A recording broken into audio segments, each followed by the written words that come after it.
अगं कोणाला प्यायची त्याने प्या. आता ते माझा पिऊन झालाय मग मी ठेवून दिलं तिथं. मला ज्याला प्यायचं असेल ते पी. आता बाळाला प्यायचा होता ना मगाशी. कोणाला प्यायचा चहा? अरे भांडू नका ज्याला प्यायची त्याने प्या. दोघांनी मिळून प्या ना. प्या दोघी जणींनी मिळून प्या चहा. चला. अरे पण दोघींनी मिळून प्या ना. आता एवढा एकच कप राहिलाय ग. प्या दोघी जणींनी मिळून प्या. भांडणं नाही करायची, मिळून प्यायचं. तिथं बसा. बाळाचं तर पिऊन झालंय, त्याला दिला होता मी. तू एक घोट पे आणि तिला एक घोट दे. असं म्हणजे दोघी जणींनी मिळून मिसळून प्या.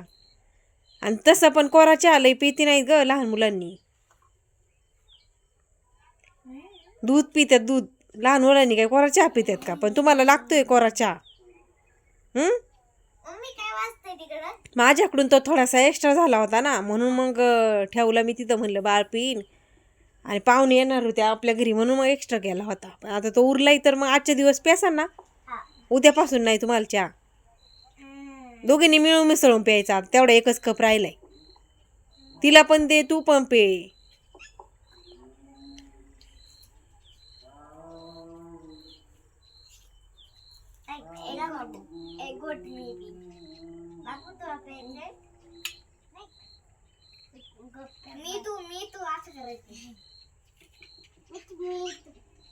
प्या लवकर, अंधार पडायला लागला ग. लय गरम नाहीये चहा. पिऊन घ्यायचा पटकनी.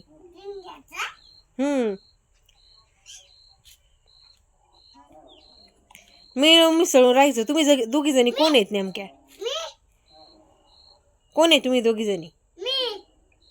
भाऊ भाऊ आहेत काय? हा, कोण आहे तुम्ही दोघी जणी? हे ग नात्याने कोण आहे तुम्ही दोघी जणी? हा, ती कोण आहे तुझी नात्याने? कोण आहे? खाली बस. कोण आहे? आणि दीदी कोणाला म्हणतात? बहिणीला. बहिणी आहेत दोघी जणी.